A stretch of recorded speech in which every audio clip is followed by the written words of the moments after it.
রাহমাতুল্লাহি ওয়া বারাকাতুহু। সবাই ভালো আছেন? আলহামদুলিল্লাহ। সকালবেলা নাস্তা হয়েছে সবাই? আলহামদুলিল্লাহ। আলহামদুলিল্লাহ। ইনশাআল্লাহ আমার তো নাস্তা পুরো হলো, আর খাবার খেতে। ইন্নাল হামদুলিল্লাহ ওয়াস সালাতু ওয়াস সালামু আলা রাসূলিল্লাহ ওয়া আলা আলিহি ওয়া আসহাবিহি আজমাইন।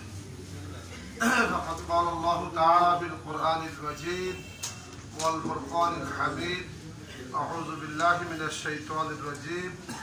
قتل أصحاب الأخدود النار ذات الوقود إذ هم عليها قعود وهم على ما يفعلون بالمؤمنين شهود وما نقموا منهم إلا أن يؤمنوا بالله العزيز الحميد. وقال رسول الله صلى الله عليه وسلم: صبرا يا آل ياسر فإن موعدكم الجنة أو كما قال عليه الصلاة والسلام. শহীদি কাফেলা বাংলাদেশ জামাত ইসলামী ১ নং সরমজলিশপুর ইউনিয়নের আজকের এই ইউনিয়ন সমাবেশ তথা নির্বাচনী সমাবেশের সম্মানিত সভাপতি, ইউনিয়ন জামাতের আমির জনাব মাওলানা আব্দুল্লাহ আনোয়ারি সাহেব, আজকের সঞ্চালক ইউনিয়ন সেক্রেটারি এবং আমাদের মাঝে উপস্থিত হয়েছেন আজকের বিশেষ মেহমান বাংলাদেশ জামাত ইসলামীর কেন্দ্রীয় মজলিস শুরার সদস্য, ঢাকা মহানগরী উত্তরের সংগ্রামী সহকারী সেক্রেটারি, বাংলাদেশ ইসলামী ছাত্র শিবিরের সাবেক কেন্দ্রীয় সভাপতি, সোনাগাজী দাগনভূঞা উন্নয়ন পরিষদের চেয়ারম্যান, জননেতা, বিশিষ্ট সমাজসেবক, আগামী জাতীয় সংসদ নির্বাচনে বাংলাদেশ জামাত ইসলামী কর্তৃক ফেনী সংসদীয় আসন ৩ সোনাগাজী এবং দাগনভূঞা থেকে সংসদ সদস্য প্রার্থী, আজকের প্রধান আকর্ষণ জনাব ডাক্তার ফখরুদ্দিন মানিক আমাদের মাঝে উপস্থিত হয়েছেন। বাংলাদেশ জামাত ইসলামী ফেনী জেলার সংগ্রামী সেক্রেটারি, সাবেক ছাত্র নেতা জনাব মাওলানা আব্দুর রহিম। আপনারা জানেন তিনি বাংলাদেশ জামাত ইসলামী কর্তৃক আগামী উপজেলা পরিষদ নির্বাচনে উপজেলা চেয়ারম্যান প্রার্থী। জানছেন কিনা আপনারা? আমাদের মাঝে উপস্থিত হয়েছেন আমাদের উপজেলা সেক্রেটারি জনাব ASM বদরুদ্দোজা ভাই, উপস্থিত আছেন আমাদের বিশিষ্ট শিল্পপতি এবং সমাজসেবক জনাব গোলাম রসুল ভাই, আমাদের মাঝে আছেন আমাদের ইউনিয়ন চেয়ারম্যান প্রার্থী প্রখ্যাত আলেমে দ্বীন জনাব মাওলানা আবু জাফর সহ মঞ্চে উপবিষ্ট অন্যান্য অতিথিবৃন্দ, ইসলামী ছাত্র শিবিরের নেতৃবৃন্দ, বাংলাদেশ শ্রমিক কল্যাণ ফেডারেশনের নেতৃবৃন্দ, সাংবাদিক বন্ধুগণ, আমার প্রাণ প্রিয় মুরব্বিয়ানে আজম এবং সর্বস্তরের আজকের এই প্রাণ প্রিয় একান্ত একনিষ্ঠ দ্বীনী ভাইয়েরা, আমরা আল্লাহ তাআলা শুকরিয়া আদায় করছি যে মহান রব্বুল ইজ্জত আল আমিন আমাদেরকে আজকের এই সমাবেশে স্বতঃস্ফূর্তভাবে হাজির হওয়ার সুযোগ করে দিয়েছেন। আল্লাহ তাআলার দরবারে আমরা শুকরিয়া আদায় করছি, আলহামদুলিল্লাহ। আমরা সালাত ও সালাম পেশ করছি জনাব মুহাম্মদুর রাসূলুল্লাহ সাল্লাল্লাহু আলাইহি ওয়াসাল্লামের উপরে। আল্লাহর দরবারে আমাদের শহীদ নেতৃবৃন্দের শাহাদাতের কবুলিয়ত, ২৪ গণ অভ্যুত্থানে যারা জীবন দিয়েছে তাদের সর্বোচ্চ মর্যাদা কামনা করে আমরা আজকের মূল বিষয়ের দিকে এগিয়ে যাব। আমাদের সামনে মেহমানরা আলোচনা পেশ করেছেন, আমি মূল কাজের দিকেই এগিয়ে যাওয়ার জন্য চেষ্টা করছি। আল্লাহর কাছে আমরা তৌফিক কামনা করছি যে উদ্দেশ্যে আজকের এই সমাবেশে আমরা একত্রিত হয়েছি সেটা যাতে সফল হয়, সবাই আমিন বলি। আমার তৌফিক ইল্লা বিল্লাহ আলাইহি তাওয়াক্কালতু ওয়া ইলাইহি উনীব। আমি যে আয়াত তেলাওয়াত করেছি আপনারা নিশ্চয় জানেন সূরা বুরুজ থেকে, সেখানে আল্লাহ তাআলা ঐতিহাসিক একটি ঘটনা আল্লাহ বর্ণনা করেছেন। পৃথিবীতে সকল নমরুদ এবং ফেরাউনেরা নিজেদেরকে সৃষ্টিকর্তা প্রভু বলে তারা দাবি করে, নাউযুবিল্লাহ মিন যালিক। যেরকম নমরুদ বলছিল যে আমি মানুষকে হায়াত আর মওত দিই। ইব্রাহিম আলাইহিস সালামকে নমরুদ জিজ্ঞাসা করছে যে আপনার আল্লাহ কি করে, আপনার আল্লাহর কি কাজ? ইব্রাহিম আলাইহিস সালাম বলে আমার আল্লাহ মানুষকে হায়াত আর মওত। নমরুদ বললে ওটা তো আমিও পারি, জেলখানা থেকে দুজন লোককে ধরিয়ে আনি, একজনকে হত্যা করছে আরেকজনকে ছাড়ে দিবে, তুমি চাকরি করো। ওই যে একজনকে হায়াত দিলাম, একজনকে মওত দিলাম।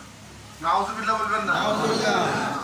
ইব্রাহিম আলাইহিস সালাম বলল আমার আল্লাহ প্রতিদিন সূর্যকে পূর্ব দিকে উদিত করে, তুমি সূর্যকে একটু পশ্চিম দিকে উদিত করে দেখিয়ে দাও, তাহলে তোমার ক্ষমতা কি পরিমাণ আছে দেখা যাবে। ইন্নাল্লাহা ইয়াতি বিশ-শামসি মিনাল মাশরিকি ফাআতি বিহা মিনাল মাগরিব ফাবুহিতাল্লাযী কাফার।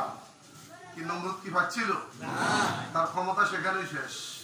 ইব্রাহিম আলাইহিস সালাম যখন বললেন যে আমার আল্লাহ সূর্যকে কোন দিকে উদিত করে, পশ্চিম দিকে উদিত করে দেখিয়ে দাও, ফাবুহিতা, আল্লাহ বলছে সে কিংকর্তব্য বিমূঢ় হয়ে গেছে, হতচকিত হতবিহ্বল হয়ে গেছে, এবং নমরুদ সে বেহুশ হয়ে পড়ে গেছে, সে ফাবুহিতাল্লাযী কাফার, ব্যর্থ হয়ে গেছে। এভাবে দুনিয়ার সকল জালেম শাসকেরা নিজেদের ক্ষমতাকে টিকে রাখার জন্য আনা রাব্বুকুমুল আ'লা, ফিরাউন যেরকম বলছিল আমি তোমাদের সবচেয়ে বড় খোদা, এরকম এক জালেম বাদশা আপনার সাম্রাজ্যে সে ঘোষণা করছে যে আল্লাহর উপরে কেউ ঈমান আনতে পারবে না, সে নিজেই নিজেকে প্রভু দাবি করছে। এই অবস্থায় রাজ দরবারের এক কর্মচারী চোখ হারিয়ে ফেলছে। চোখ কি সল্লক্ষীগঞ্জ বাজারে পাওয়া যাইব? কুটিরাট বাজারে নাই, আরো বড় বাজারে গেলে কি চোখ পাওয়া যাইব নাকি? এই চোখ দেয়ার মালিক কে? আমাদেরকে চক্ষু দিয়েছেন কে? আল্লাহ নাজআল্লাহু আইনাইন ওয়া লিসানাও ওয়া শাফাতাইন ওয়া হাদাইনাহুন নাজদাইন। এখন কর্মচারী চোখ খুঁজে, চোখ কোথায় ফিরে পাবে? একজনের খবর দিল শহরের উপকণ্ঠে একটা যুবক আছে, ওই যুবকের কাছে গেলে চোখ ফিরে পাওয়া যায়। যুবকের কাছে গেছে, যাওয়ার পরে যুবক বললো যে আমার কাছে চোখ ফিরে পাওয়া যায় না, তুমি যদি বলো আমি আল্লাহর কাছে দোয়া করতে পারি, দোয়া করলে আল্লাহ তোমাকে চক্ষু ফিরে দিবে। যুবক আল্লাহর কাছে হাত তুলে দোয়া করলেন, আল্লাহ তাআলা ওই অন্ধকে চক্ষু ফিরে দিলেন।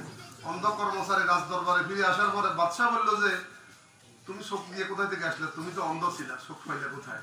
আমাকে একটা তরুণ যুবক চোখের জন্য বলছে আল্লাহর কাছে চাইতে, তিনি আল্লাহর কাছে চাইছেন, আল্লাহ আমাকে চক্ষু ফিরে দিচ্ছে। এখন বাদশা বললো যে আমি নিজেই তো আল্লাহ, আবার আল্লাহকে তুলে আনলো, নাউযুবিল্লাহ। তারপর জুলুম নির্যাতন শুরু করলো, বললো যে ওই যুবকের নাম বলেছিল, যুবককে ধরে নিয়ে আনি তাকেও নির্যাতন করলো, এবং তাকে বললো তুমি ঈমান ত্যাগ করো। যুবক বলছে না, ঈমানদাররা মউতকে ভয় করে না, ঈমানদাররা মৃত্যুকে কি করে না। যুবককে তারা নিয়ে গেল পাহাড়ের উপরে হত্যা করার জন্য। ইন কানাত ইল্লা সাইহাতান ওয়াহিদাতান ফাইযা হুম খামিদুন।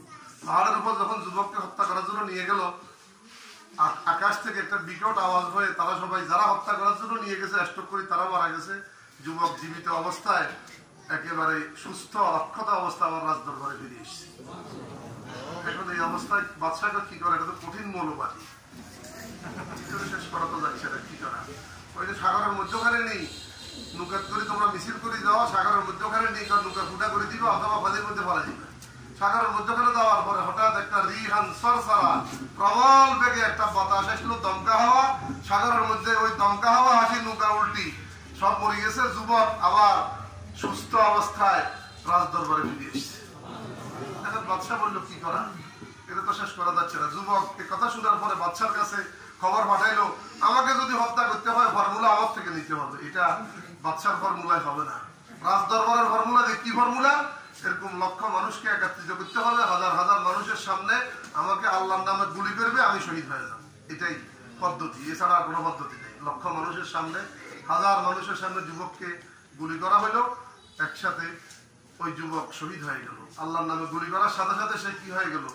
যুবকটা শহীদ হয়ে গেল। ইমানদার ওই তরুণ যুবক সে শহীদ হয়ে যাওয়ার পরে চতুর্দিক থেকে হাজার হাজার জনতা একসাথে চিৎকার করে আওয়াজ তুললো, আমানতু বিরব্বি হাযাল গোলাম, আমানতু বিল্লাহ। আমরা এই গোলামের প্রভু আল্লাহর উপর ঈমান আনলাম, আমরা এই গোলামের প্রভুর উপর ঈমান আনলাম। এখন একজনকে শহীদ করতে যাই, লক্ষ হাজার জনতা কিভাবে ঠেকাবে, কি করা? এই জন্য জালেম বাদশা বললো গর্ত খোঁজার জন্য, বড় বড় গর্ত খুঁজে আগুন জ্বালাইতে থাকো, আর উত্তপ্ত কড়াইয়ের তেলের মধ্যে তেল গরম করতে থাকো। ইমানদাররা ওই গর্তের আগুন দেখার পরে ঈমান ছেড়ে দেবে, কড়াইয়ের তেল দেখার পরে ঈমান ছেড়ে দেবে। কিন্তু ইমানদাররা তো দমিবার পাত্র নয়। লক্ষ লক্ষ জনতা যারা ঈমান এনেছে তাদেরকে শেষ করার জন্য যখন এই উত্তপ্ত তেল এবং আগুন যখন প্রজ্বলিত করা হলো, কেউ ঈমান ত্যাগ করতেছে না। এই অবস্থায় কিছু ঈমানদারকে সেই উত্তপ্ত কড়াইয়ের তেলের মধ্যে দিয়ে জ্বালিয়ে দিল এবং গর্তের মধ্যে ফেলে দিল। আর ঈমানদাররা গর্তের ভিতর থেকে চিৎকার করে বলছে, আমার ঈমানদার ভাইয়েরা, তোমরা ঈমান ত্যাগ করিও না, আমরা আগুনের গর্তের মধ্যে নেই, আমরা জান্নাতের বাগানের মধ্যে আছি। একটি মাসুম বাচ্চা তার মা ঈমান এনেছে অপরাধে মায়ের কোল থেকে ওই বাচ্চাটাকে নিয়ে আগুনে নিক্ষেপ করার পরে ও নাবালেগ বাচ্চা চিৎকার করে মাকে বলছে, মা তুমি ঈমান ত্যাগ করিও না, আমি জান্নাতের বাগানে আছি, আমি আগুনের গর্তের মধ্যে নাই। আল্লাহ তাআলা হঠাৎ করে সিদ্ধান্ত পরিবর্তন করে ফেললেন। আল্লাহ আগুনকে সিদ্ধান্ত দিল, আগুন তুমি গর্ত থেকে একটু উপরের দিকে উঠে যাও। আগুন গর্ত থেকে উপরের দিকে উঠে গেল। আবার আইতুমুন নার আল্লাতী তুরুন আনতুম আনশাআতুম শাজারাতাহা আম নাহনুল মুনশিউন। আগুন কার কথা শুনে? আল্লাহ বলছে আমি মুন্সি। কোরআন শরীফে এক জায়গায় আল্লাহ নিজেকে মুন্সি বলছে। মুন্সি মানে আবিষ্কারক। আমাদের দেশে মুন্সি ছিল হাইকেল নয়, ওই যে দাওয়াত খাইবেলা যেতে যেতে করে মুন্সি না। মুন্সি মানে উদ্ভাবক, মুন্সি মানে কি আবিষ্কারক। এখন গর্তের আগুন উপরের দিকে উঠি, ওই জালেম বাদশা তার সেনাবাহিনী রাজদরবার তারা যখন চতুর্দিকে বসি আনন্দ উল্লাস করতেছে, ফুর্তি করতেছে, মিষ্টি বিতরণ করতেছে, মুসলমানদেরকে হত্যা করে তারা স্লোগান দিচ্ছে, ব্যালকনিতে বসে আছে। এই অবস্থায় আগুন উপরের দিকে উঠি, পুরো সাম্রাজ্য সহ রাজদরবার সহ একসাথে জ্বালাই শেষ করে দিচ্ছে। আল্লাহ সেই ঘটনাটাই বলছে, কুতিলা আসহাবুল উখদুদ, যারা ইমানদারকে হত্যা করার জন্য গর্ত খুঁজেছিল তারা ধ্বংস হয়ে গেছে। কুতিলা আসহাবুল উখদুদ আন-নারে যাতিল ওয়াকুদ। আল্লাহকে নতুন করে আগুন জ্বালাইতে হয় নাই, তাদের আগুনে তারা জ্বলি শেষ। মানুষ পালা হেতের আগুনে হেতে মুচ্ছে করে, তাদের আগুনে কি আন-নারে যাতিল ওয়াকুদ ইযহুম আলাইহা কুউদ। যখন তারা চতুর্দিকে ব্যালকনিতে সোফা সেটের মধ্যে বসে আনন্দ উল্লাস করতেছে, আল্লাহ কোনো কথা বাদ রাখেন নাই। কুতিলা আসহাবুল উখদুদ আন-নারে যাতিল ওয়াকুদ ইযহুম আলাইহা কুউদ ওয়া হুম আলা মা ইয়াফআলুনা বিল মুমিনিনা শুহুদ ওয়া মা নাকামু মিনহুম ইল্লা আইয়ুমিনু বিল্লাহিল আজিজিল হামিদ। আল্লাহ বলছে এদের আর কোনো অপরাধ ছিল না যাদেরকে আগুনের গর্তের মধ্যে নিক্ষেপ করা হয়েছে, যাদেরকে উত্তপ্ত কড়াইয়ের তেলের মধ্যে ঢেলে দিয়ে জ্বালিয়ে দেওয়া হয়েছে, এদের আর কোনো অপরাধ ছিল না। একটি মাত্র অপরাধ, এরা মহিয়ান গরিয়ান সর্বশক্তিমান এক আল্লাহর প্রতি ঈমান এনেছিল। কার উপরে? ওয়া মা নাকামু মিনহুম ইল্লা আইয়ুমিনু বিল্লাহিল আজিজিল হামিদ। আজকে এই বাংলাদেশের এই জনপদে বিগত 15 বছর যাবৎ চরম জুলুম এবং অত্যাচার ও নির্যাতনের শিকার হয়েছে বাংলাদেশ জামাত ইসলামী, ঠিক কিনা? আমাদের উপর যারা জুলুম করেছে তারা এদেশ থেকে চিরতরে বিতাড়িত হয়েছে। বাংলাদেশে তাদের আর রাজনীতি করার অধিকার নাই। এই বেশিরভাগ বাংলাদেশে আর ফিরে আসতে পারবে না। নতুন করে কোন বেশিরভাগ যাতে বাংলাদেশে জন্ম না আনে সেদিকে আমাদেরকে খেয়াল রাখতে হবে ইনশাআল্লাহ। আমরা যুগে যুগে নবী রাসূল এবং সাহাবায়ে কেরামদের কোরবানি আমাদের সামনে রয়েছে। ইসলামী আন্দোলনের এই ময়দানে যে কোরবানিগুলো তারা পেশ করেছেন, দ্বীনের দায়ী মুজাহিদ কালেমার সৈনিকেরা রাসূলুল্লাহ সাল্লাল্লাহু আলাইহি ওয়া সাল্লামের সাহাবী হযরত খুবাইব ইবনে আদি রাদিয়াল্লাহু তাআলা আনহুকে যখন শাহাদাতের মঞ্চে নিয়ে যাওয়া হচ্ছে, খুবাইব রাদিয়াল্লাহু তাআলা আনহু জীবিত, তিনি অত্যন্ত দৃঢ় এবং শান্ত। তাকে নিয়ে যাওয়ার সময় জীবিত অবস্থায় তার দেহ থেকে অঙ্গ প্রত্যঙ্গগুলো কেটে টুকরা টুকরা করে দেওয়া হয়েছে। আল্লাহু আকবার। হযরত খুবাইব রাদিয়াল্লাহু তাআলা আনহু দেহ থেকে রক্ত তখন স্রোতের মতো বের হচ্ছে। ফায়াতাউনাল কিতাআতা তালওয়াল কিতাআতে। খুবাইবকে কুরাইশরা বলল, খুবাইব তোমাকে এই মুহূর্তে ছেড়ে দেওয়া হবে, তোমার জায়গায় জনাবে মুহাম্মদ রাসূলুল্লাহ সাল্লাল্লাহু আলাইহি ওয়াসাল্লাম রাখা হবে। খুবাইব বলল, খুবাইব জীবিত থাকা অবস্থায় মুহাম্মদ রাসূলুল্লাহর গায়ে একটি কাঁটার আসর লাগবে, এটা খুবাইব মেনে নিতে পারবে না। খুবাইবের পক্ষে এটা মেনে নেওয়া সম্ভব নয়। তারা চিৎকার শুরু করলো, উক্তুলুহু। খুবাইবের সে শাহাদাতের দৃশ্য দেখেছে কুরাইশদের এক যুবক সাঈদ ইবনে আমর আল জুমাহি রাদিয়াল্লাহু তাআলা আনহু, যিনি হযরত ওমর ইবনে খাত্তাব রাদিয়াল্লাহু আনহুর খেলাফতের সময় তিনি হিমসের গভর্নর ছিলেন। তার ওই হিমসের লোকেরা বলল, আমাদের গভর্নর মাঝে মধ্যে বেহুশ হয়ে যান। হযরত খুবাইব রাদিয়াল্লাহু তাআলা আনহু বললেন যে তাকে হযরত সাঈদ ইবনে আমর আল জুমাহি ওমরের কাছে বললেন যে আমার চোখের সামনে যখন খুবাইবের সে শাহাদাতের দৃশ্য ভেসে উঠে আমি আর স্থির থাকতে পারি না। আমি কিভাবে নির্মমভাবে কুরাইশরা সেদিন ঈমান আনার অপরাধে খুবাইবকে শহীদ করে দিয়েছিল, এই দৃশ্য দেখার পরে আমি স্থির থাকতে পারি না, এই কারণে আমি বেহুশ হয়ে যাই। আজকে সেই ইসলাম হযরত বেলালের উপর কি নির্যাতন করা হয়েছিল। রাসূলুল্লাহ সাহাবী হযরত আমির হামজা, যিনি 60 থেকে 70 টুকরা লাশকে বিভক্ত করে দেওয়া হয়েছিল, কি অপরাধ ছিল। আল্লাহ রাসূল সাসার লাশ দেখার পরে চিৎকার করে কেঁদে উঠেছে। সাহাবায়ে কেরামদেরকে বলল, আমার প্রভুকে উহুদের জমিনে আসতে দিও না। রাসূলুল্লাহ সাল্লাল্লাহু আলাইহি ওয়াসাল্লাম সাহাবী হযরত হামজা রাদিয়াল্লাহু তাআলা আনহু উহুদের জমিন থেকে ডাক পড়েছে, সদ্য বিবাহিত, যার উপর গোসল ফরজ ছিল। স্ত্রী বলল, আপনার চেহারাটা শেষবারের মতো একটু দেখি। হযরত হামজা বলছে, স্ত্রী, উহুদের জমিন থেকে আমি জান্নাতের গ্রাম পাচ্ছি। আল্লাহু আকবার। স্ত্রী, উহুদের জমিন থেকে আমি আমি জান্নাতের সুগন্ধি আমার নাকের মধ্যে আসতেছে, সুতরাং তোমার সাথে সম্ভবত সাক্ষাৎ জান্নাতে হবে, এই পৃথিবীতে আর দেখা হবে না। ইয়া আইয়ুহাল্লাযীনা আমানু ইসতাজীবু লিল্লাহি ওয়া লির-রাসূল ইযা দাআকুম, হে ঈমানদারগণ, যখনই তোমাদেরকে আল্লাহ এবং রাসূলের পক্ষ থেকে ডাক দেয়া হয় তখনই সাড়া দাও। ঠিক আমাদের শহীদ আব্দুল কাদের মোল্লা তিনি এরকম পরিবারের সাথে সাক্ষাতে বলেছিলেন যে তোমাদেরকে পরিবারে আমি সময় দিতে পারি নাই, জালেমের কারাগারে থাকার কারণে, আন্দোলনের ছুটাছুটির কারণে। আজকে তোমরা আমাকে ক্ষমা করে দিবে, যেহেতু বিদায়ী সাক্ষাৎ করার জন্য এসেছো, তোমাদের সাথে আমার আর এই পৃথিবীতে সাক্ষাৎ হবে না, আজকের পরে তোমাদের সাথে আমার সাক্ষাৎ হবে জান্নাতে। তবে আমার এই দেশবাসীকে জানিয়ে দাও, আমার রক্তের প্রতিটা ফোঁটার বিনিময়ে বাংলাদেশের জমিনে আল্লাহর দ্বীনের বিজয় নিশ্চিত হবে ইনশাআল্লাহ। এই শহীদ আব্দুল কাদের মোল্লার রক্তের ফোঁটা বৃথা যাবে না, প্রতিটি ফোঁটার বিনিময়ে আল্লাহর দ্বীনের বিজয় আমাদেরকে নিশ্চিত করতে হবে ইনশাআল্লাহ। আমাদের প্রাণপ্রিয় আল্লামা দেলোয়ার হোসেন সাঈদী সাহেব, যিনি কারাগার থেকে আসার পরে যে হাসি দিয়েছেন মানুষের হৃদয়ে, এই হাসি কিয়ামত পর্যন্ত থাকবে। মানুষের হৃদয় দেখে আল্লামা সাঈদী কখনো মুছে যাবেন না। কথা বোঝা যায়? আজকে পৃথিবীতে তিনি নাই, কিন্তু এক সাঈদীর শাহাদাতের মাধ্যমে বাংলাদেশে লক্ষ লক্ষ সাঈদী জন্ম নিয়েছে এবং জন্ম নেবে ইনশাআল্লাহ। নিজামীর পরিবর্তে, শহীদ নিজামীর পরিবর্তে লক্ষ নিজামী জন্ম নেবে, শহীদ মুজাহিদের পরিবর্তে লক্ষ মুজাহিদ জন্ম নেবে, শহীদ কামরুজ্জামান কাদের মোল্লা, মীর কাসেম আলীদের পরিবর্তে লক্ষ লক্ষ দ্বীনের মুজাহিদ জন্ম নেবে ইনশাআল্লাহ। ইউরিদুনা লিইউতফিউ নূরাল্লাহি বিআফওয়াহিহিম ওয়াল্লাহু মুতিম্মু নূরিহি ওয়ালাউ কারিহাল কাফিরুন। আমরা দেখেছি সেদিন সাঈদী সাহেবের পরিবারকে তার সাথে সাক্ষাৎ করতে দেওয়া হয়, একজন ফাঁসির আসামিকেও তার পরিবারের সাথে সাক্ষাতের সুযোগ দেওয়া হয়। কিন্তু সাঈদী সাহেবের ছেলে মাসুদ ভাই বলছে, আমরা 2 দিন যাবত আব্বার সাথে দেখা করার জন্য অনেক চেষ্টা করেছি, শেখ হাসিনার নির্দেশে বাবার সাথে আমাদেরকে সাক্ষাৎ করতে দেওয়া হয়নি। আমরা একটু বাবার খবর নেব, আব্বা কেমন আছেন, আপনি কিছু খাবেন, একটু কথা বলবো, এই সুযোগটা আমাদেরকে দেওয়া হয়নি। সাঈদী সাহেবের ঢাকাতে কোনো জানাজার আয়োজন করতে দেওয়া হয় নাই। গোলাম আজম সাহেবের ছেলেদেরকে বাবার জানাজায় অংশগ্রহণ করার জন্য বাংলাদেশে আসতে দেওয়া হয় নাই। মীর কাসেম আলীর ছেলেকে গুম করে ওনাকে প্রেসিডেন্টের কাছে প্রাণ ভিক্ষা করতে বলা হয়েছিল, কিন্তু তিনি বলছে বাংলাদেশের প্রেসিডেন্ট মীর কাসেম আলীর কাছে ক্ষমা চাইবে, কারণ মীর কাসেম আলী জুলুমের শিকার, তার ছেলেকে গুম করা হয়েছে। ফাঁসির রশি গলায় নিয়ে তিনি আত্মসমর্পণ করেন নাই, বরং তিনি অটল ছিলেন। ইন্নাল্লাযীনা ক্বালু রাব্বুনাল্লাহু সুম্মা ইসতাকামু তাতানাসালু আলাইহিমুল মালায়েকাতু আল্লা তাখাফু ওয়া লা তাহজানু ওয়াবশিরু বিল জান্নাতিল্লাতী কুনতুম তুআদুন। কাদের মোল্লা ইতিহাস সৃষ্টি করেছে, শহীদ পরিবারের জন্য সম্পদ উৎসর্গ করে। শাহাদাতের আগে বলছে, আমার সম্পদ শহীদ পরিবারের জন্য, তাদের ছেলেদের ভরণ পোষণের জন্য একটা অংশ আমি দিয়ে গেলাম, তোমরা এটা তাদের জন্য খরচ করবে। পৃথিবীতে নজিরবিহীন ইতিহাস। আল্লাহু আকবার। আমরা এই জাতীয় নেতাদেরকে পেয়েছি। আলী হাসান মুজাহিদ তিনি বলছেন, জামাত ইসলামী আমার মামলা পরিচালনার জন্য যা খরচ করছে হিসাব করে তা জামাত ইসলামীর ফান্ডে দিয়ে দিবে। শহীদ মাওলানা মতিউর রহমান নিজামী, নাম শুনছেন না সবাই?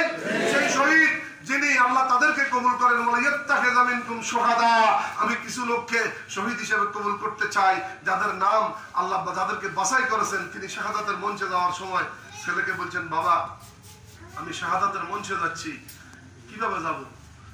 ছেলে বলছে, আপনি সবসময় যেভাবে সাদা পায়জামা, সাদা পাঞ্জাবি, সাদা টুপি পরে থাকেন, বাবা আপনি শাহাদাতের মঞ্চে সেভাবেই যাবেন। শহীদ নিজামী ভাই ছেলেকে বলছিলেন, বাবা তুমি তো আমার জানাজা ইমামতি করার জন্য পাবনা যেতে হবে, তবে তোমার মাকে নিও না। সেদিন ছেলে বলছিল, জীবিত বাবাকে রেখে শহীদ বাবার জানাজা ইমামতি করার জন্য পাবনার উদ্দেশ্যে রওনা হয়ে গেলাম। ফরিদপুরের মাটিতে সেই কাদের মোল্লা মুজাহিদ ভাই শুয়ে আছেন, দেখে আসলাম গত মাসের 19 তারিখে সেই জীর্ণ শীর্ণ কুটিরে। তাদের কাছে দুনিয়া মুখ্য ছিল না, তাদের কাছে আখেরাত মুখ্য ছিল, দিন মুখ্য ছিল। এই কারণে তারা রক্ত দিতে পেরেছে। আজকে আগামী জাতীয় নির্বাচন এবং স্থানীয় নির্বাচনকে আমাদের সফল কাম করার জন্য সময়ও দিতে হবে, আমাদের সম্পদের কোরবানিও লাগবে। জান মাল দুটি দিয়েই আল্লাহর দিনকে বিজয়ী করতে হবে। যারা এই ময়দানে কাজ করেছে সে কোরবানি দিয়েই দিনকে বিজয়ী করার জন্য চেষ্টা করেছে। আমরা প্রত্যেকেই নিজের সামর্থ্যের আলোকে সর্বোচ্চ কোরবানি করব। জামাত ইসলামী ইলেকশন করবে, আমাদের জন্য অন্য কোথাও থেকে সাপোর্ট আসবে না, আমরা নিজেদের পকেটের সাপোর্ট দিয়ে সংগঠনকে এগিয়ে নেওয়ার জন্য চেষ্টা করতে হবে। আল্লাহ তাআলা আমাদের এই ময়দানে আমাদের এমপি প্রার্থী ডাক্তার ফখরুদ্দিন মানিক ভাই দাড়িপাল্লা মার্কা, আমাদের উপজেলা চেয়ারম্যান, ভাইস চেয়ারম্যান, মহিলা vice chairman, union chairman, member, মহিলা মেম্বার সহ সকল প্রার্থীকে বিজয়ী করার জন্য আমরা মাঠে নেমেছি ইনশাআল্লাহ। শুধু নামকা ওয়াস্তে ইলেকশনে অংশগ্রহণ করার জন্য নয়, সকল প্রার্থীকে বিজয়ী করার জন্য ইনশাআল্লাহ বলি সবাই। এজন্য আমাদের প্রচেষ্টা লাগবে কিনা, কিছু টাকা পয়সা লাগবে কিনা, প্রত্যেকের খরচ লাগবে, কিছু প্রচার